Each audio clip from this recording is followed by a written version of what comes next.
Hello, if you're watching me, you're welcome to today's live broadcast from Let's Talk with Sade and Ayo. I'm very excited about what we're going to talk about today. I think you're going to like it too. Sade, my friend from the United States, is going to join me in a moment. I'm waiting for her, and she will introduce the topic. If you're here, let me know. Drop a comment. Wave. Say hi. I think Sade is, I think she's here. Let me accept. You do that. Approve. Yeah. Let me know if you can hear me, if all is good. And all the rest of you. Hello. Hey, Sade. Hi. How's it going? Can you hear me okay? Yeah, I can hear you. Can you hear me? Yes. Awesome. Okay. Happy Friday. Same to you. How is it there? We have good weather here. It's okay here. I'm just sleepy. Yes, okay. I'm sleepy too. It feels super early. I think I slept too much. I slept super early, but I should have woken up at 4, ideally, with the amount of hours. But I just slept all the way in. So now I feel like those days. Yeah, tired because I slept too much. Actually, I had that feeling too, but we had to do, wake up and do this. Hey, Toyin. Hey, Sarah. We have guests. Sade, what are we talking about today? So today we are going to do something slightly different because it's Friday and it's this particular Friday. Hey. So we decided to probe into some of Ayo's deep thoughts.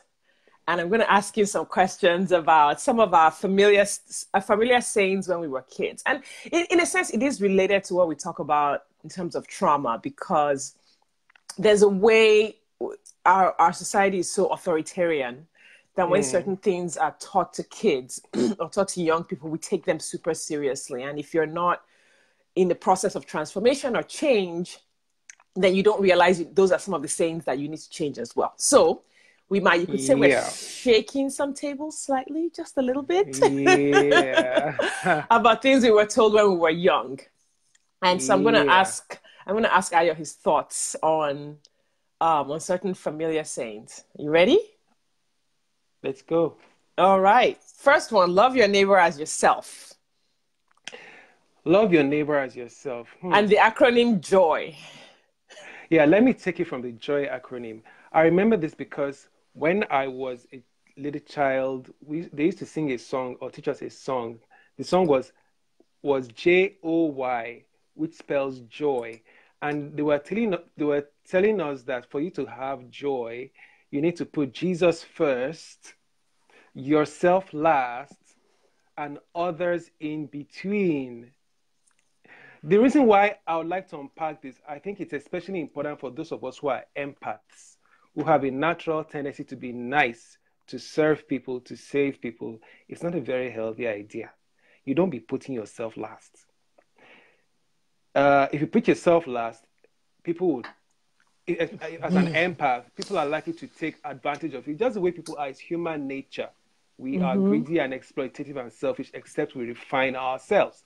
So if you have a habit of putting your own personal considerations and your own personal health behind those of others, you will suffer for it emotionally and you will burn out.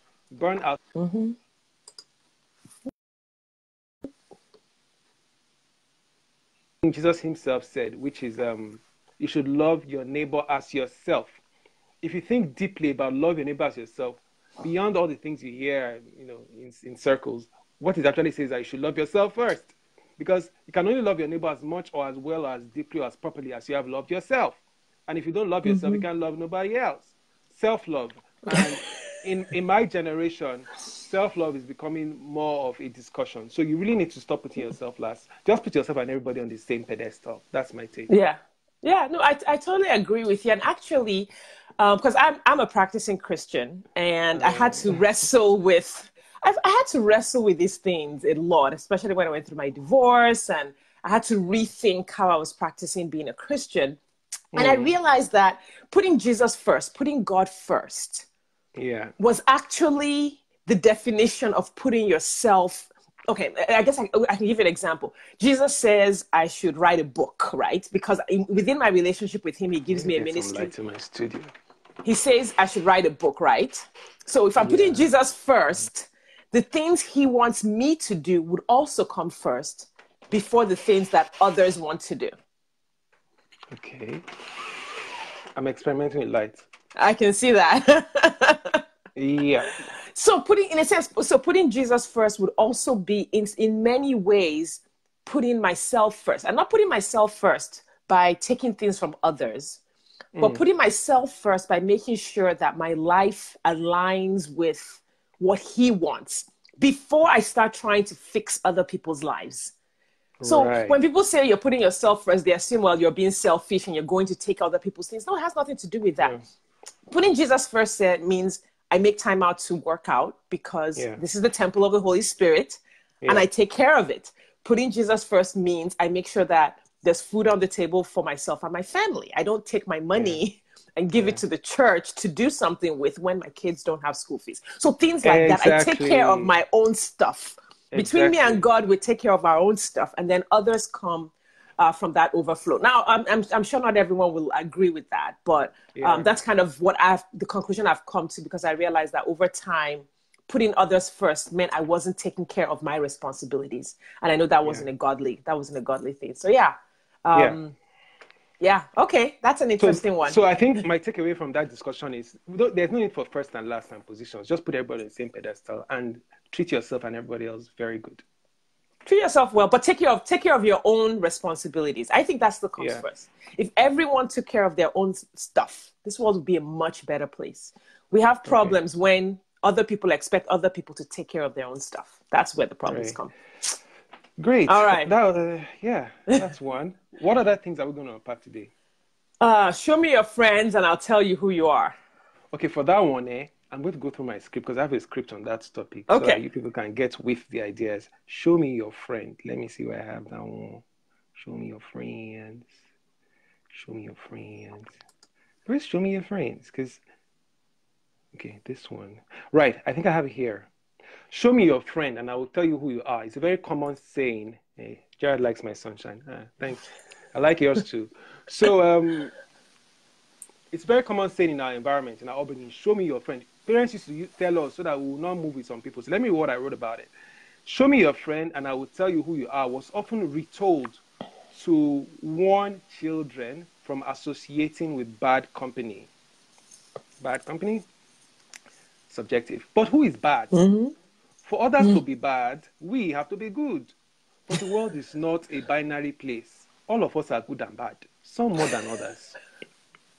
So what's weak about that statement? Show me your friend and I'll tell you who you are. It's weak because your friend's habits should not determine who you are. As long as you have your own moral compass, your own worldview, and you're not led by the expectations and standards of others. That saying reinforces stereotypes about other people. Like, avoid smokers because in my religion smoking is bad. Or look down on people with dreadlocks. That's why SARS is arresting dreadlock people all over the place in Nigeria. Or, okay, they have a lot of sex, so they are promiscuous. You're just being, it's very judgmental and subjective. And it also says less about your friends and friendships than about your own self-leadership, your own moral choices, and your own susceptibility to other people's influence. That's what you need to work on. So for people with strong consciences, and I close there, you can associate with and befriend anyone, and you should. And you can benefit from their good points while leaving the bad behind. That's why Jesus himself was friends with a prostitute and a tax collector and hung on the cross with sinners, but never became any of those things. That's my take. That's interesting. That's an interesting one. I agree with you that your friends don't necessarily determine who you are. You know, it has a lot to do with your own personal ability to, in a sense, take what you want from a person or tolerance. I mean, I guess the current word is tolerance. How tolerant are you as a person? I do feel like if you're moving towards certain goals, you need a variety of people around you. There's some things you want to learn. That's a selection of ideas. You're selecting people who nurture your ideas. You're not judging people's character and worth. Looking down at them in a moral way. There's nothing to gain. Right. And then the other thing is, this is being told to children. Exactly. Which makes it really dangerous. I think if you were telling an adult, Like, okay, you know, if you're trying to be a billionaire and you don't know a single millionaire who can mentor you, you may never make it. But, you know, even if the person is just mentoring you through your book. But if this is being told to young people, I think that can be seriously damaging. How so? Because children are naturally loving and non-judgmental. Right. And this is such a judgmental statement. You know, the kid goes to school, makes a friend, doesn't really think about whether the friend is rich or poor. You know, some of my friends when I was in grade school, they weren't terribly academic. They were the ones who didn't do well, you know, academically, but it didn't impact my academic behavior too. So, and I think about the fact that being taught at that age to hang out with someone based on certain characteristics can be really damaging to social skills and social abilities and the ability to just love and love freely. Yeah. And it teaches children to discriminate based on stereotypes rather than on ideas. It's awful. And other more salient things. Yeah. There you go. Tell me more. Okay, next. I'd never heard this one before you told me about it. As you are dressed, so you will be addressed. You don't know that one. I didn't know. I'm almost glad I didn't know. I would have been scared. When we were children, when we were going out of the house, mommy or someone say, see what you're wearing. That dress is not fine. Can't you wear the one I sold last week? Don't you know that as you are dressed, so you will be addressed? So our parents basically made the association between our parents and the worth of our person. And as a little child, me hearing that, it impinges on my sense of self-worth. And I attach my self-worth to physical things like my appearance instead of the quality of my character and my ideas. So I think that the statement, as you are dressed, so you'll be addressed, it hides superficiality. It promotes pomposity. Look at the way Nigerians behave. A lot of attention is attached to what the person is wearing. And when a person is rich and well-to-do and wearing a big dress, they'll do their shoulder like, and they will think that they have become more relevant or more important because of what they are wearing and what they look like. And we have lost, to an extent, the ability to focus on what matters, our whole Omoluabi ethos and the content and quality of the character of the person. So I think we should dress good. I think good dressing is a halfway issue. You don't have to be suited up and wear ties, but look good. But know that your dressing doesn't make your character. There's an opposite proverb we should hold, and that's one that says, clothes do not make the monk. That's very true. Your heart, your intentions, your purity, your character, your ideas are far more important than the kind of clothes you wear. If you're not rich, you can't afford good clothes, or you're just not a clothes or style person, but you're a good person in your heart and in your mind, that comes first. That's what I think. Yeah, and you know, you actually bring something out that I feel is missing or is taught in a way that's dangerous. The concept of virtue. In culturally, and of course, and I know some people experience different. I always say there was no one single type of Nigerian. People experience different things growing up and things like that. But the concept of integrity and virtue was always expressed in like extreme ways. So in my family, if you were a person of integrity, you dressed badly to show. And honestly, we were quote unquote poor and proud, and we made sure. My father and my family members, the idea was to dress down so that people could pay attention to your character and your intelligence and your integrity. And all it did for me was make me very uncool in school. Was that a kind of deeper life MFM mindset? It wasn't religious. It was more intellectual. It was the proud intellectual. Like a Puritan, Spartan lifestyle. Yeah, but his thrust was, it was an intellectual thing to show off your intellect. You didn't participate in superficial things. Yeah, because the Puritans and Spartans were like that. They were very hardcore. Like, we have no time to be nice. We're just pure and raw. We don't have time to look good. We don't have time to dress well. So I think there's that experience as well, which I'm more familiar with. And I also think that it just seems like, I think because Nigerians we're so passionate, everything is taken to the extreme. So it's either my extreme where it's like, dress down, look terrible, wear used clothes, so that people can admire your integrity. So it's such an extreme. Or dress up, have an empty head, show off that you have money, pretend you have money. The balance. Can we bring some balance to what being virtuous is? Where can we shift the focus away from appearance and appurtenances? My friend Yeah. likes, I have a friend who likes that word. I hope he's listening right now, pertinently. Shift away from all that stuff and begin to focus on quality of ideas. If we did that, we will not have the kind of politicians we have now. All of them have fine clothes, Right. fine houses, lots of money, but there's not a lot going on there. So that's what I'm talking about. Right, right. And so even looking good can become a function of creativity. Thanks, Yeah, Shola. and expression. So anyway, all Yeah, right. yeah, Next. yeah. What else? So, What else do you want to ask me? okay, I should probably not be asked to comment on this one. Blood All is right. thicker than water. Oh yeah, that's a hard one. I'm going to go hard on this one. So if you have Oh, body armor, put it on because I'm coming for you now. Blood is thicker than water. All right.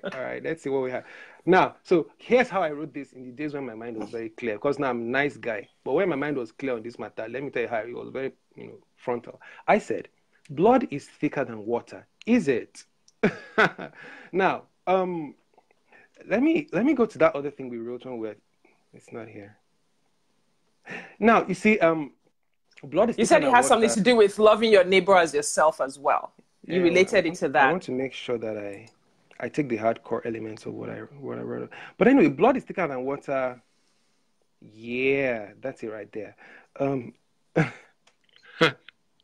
it makes us it prioritizes people who have things in common with you. It makes automatic assumptions that a person is valid and worthy based on how closely related they are to you. So if they are the same race as you, if they are the same ethnic group, if they're the same community, the same church as you, and you treat them with a higher regard. That's why in many communities, it's very mixed ones. The whites are staying with the whites, the blacks are staying with the blacks, the Jews are with the Jews, the Arabs and the Arabs, and there's discrimination because blood is thicker than water. Now, it makes us overlook the hard fact that people are just people. And some of the worst and most toxic people are the ones who are in your life as friends, family, or even spouses, just because blood is thicker than water, or because they are good Christians or good Muslims or whatever you think they are. It makes us overlook the fact that some of the people with the worst character and the most toxic people are everywhere, including under the carpet, inside your own family. Um, um, Now, I said, no blood is thick enough for you to lose your peace of mind or compromise your health. It may be painful, but you have to learn to accept people when they show you who they are and that they are not willing to be improved or cannot be improved by you. And I wrote that the generation before us was not taught to be aware of personal spaces and Right. the energies and influences that shape our emotions and how other people can influence those energies and shape those spaces. And that it is up to us to allow or not allow, and that we suffer when we don't protect our spaces and energies on the presumption that but we are the same family now. I won't say who used to say this, but someone I take very seriously used to tell me, it's only just you and you. You people you are the same now. And I'll tell this person, I say, but that person did something like that. I say, don't worry. You people you are the same now. And without that the same, I was just suffering for nothing. So what I'm trying to say is that in the past, on the other hand, people who made choices to be strong and stay away from the flock were stigmatized as black sheep because herd mentality was the in thing. Shola Sade says energy is important. Yes. Nowadays, these ideas are beginning to be questioned. You have to know that it takes self-awareness and intelligence to make a bold call to step away from people who share your blood and other natural bonds, but their toxic behavior towards you continues to be beyond your control. And I said that older generations may not have known it, but thoughts and feelings are very important for your mental health. And people and company are either adding to your energy or depleting your energy. Shola Sade says some family members are the most toxic. So now, this is also important. As individuals, and I think I'll close that on this, it matters a lot whether you yourself are an extrovert, introvert, whether you are the kind of person who gives out energy or sucks, who gives energy to people or whose energy is sucked by people. Someone like me now. If you're the kind of person who is always radiating energy and love, light, and people are always coming close to you and sucking up the things you have, and you don't know how to create boundaries because you are saying everybody is your family and your friend and your loved one, you just die. So let me keep it there. Be critical, make critical choices, and it's okay. It's okay if you decide that there are some people who are beyond your capability to conform or change to make them amenable to what you need. It's okay if you decide to cut them off. Don't feel guilty. Your health comes first. Protect your health and then we can deal with the rest later. That's what I have to say. All right. I took a certain word that you used, that you said, be critical in your choices. And it took me back to like when we did logic in school. To what logic? Logic, the subject of logic. When you ask, you have a statement, blood is thicker than water, and you get to ask, is it really true? The assumption with some of these statements when they're presented is that this is true. Blood is thicker than, the actual substance of blood is thicker than the actual substance of water. I'm not hearing Sade. I don't know if everybody has this experience. If you do, leave a comment and let me know what I need to do. Yeah. Maybe she's going to come back, but I can only hear myself. Oh, okay, guys, can you let us know how the audio is? I'm going to type a comment and just say, how's the audio? In case no one can hear me asking, how's the audio? I see Shola Shade's comments. Some people will suck the life out of you, suck the life out of your children when they kill you off. That's horrible. Simi says, how's the audio? I can't. Simi, well, I'm asking the audience, from the audience. And you are frozen. I wish I could type that. Shola Shade can hear us both. Okay, great. Okay, if Shola Shade can hear us both, then I'll just pretend that everything is okay. I'll just keep talking. But no. Don't you know what I'm going to do? I'm sorry, I'm going to restart the video. I don't know if that makes any sense, but I need to hear Shade's questions so that I can answer them, and that's not happening right now. So I'm going to restart this video right now. Okay, please bear with me. Oh my God. What? I can't even restart my video. Does this happen? My phone frozen? It's kind of weird. Oh, okay.